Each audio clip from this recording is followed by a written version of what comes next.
Hey, it's Gina with WTI.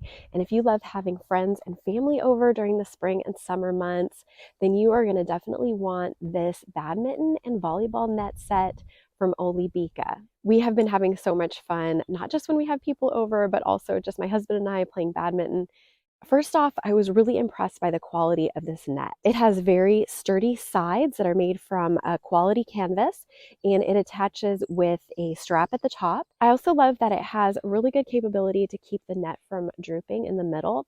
It has these really cool adjustable sides. So once you place the net and then put your stakes in, you can adjust the sides to keep the net from drooping, and that worked really well. There's also 3 different heights that you can get from this net for different standards of volleyball, or if you want to just take out the middle rod, that is a height for badminton.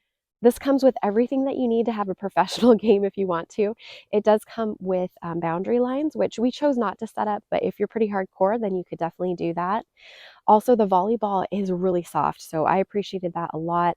It does come with its own pump and needle so that you can get it to the density that you want. The ball's made with PU leather, and I found that it was really comfortable to hit it with my hands or my wrist or forearms without it bruising. If you're looking for a good incentive to be outside playing, getting more time exercising, I just love this option with Olybeaka and this amazing net set, and that's my point of view.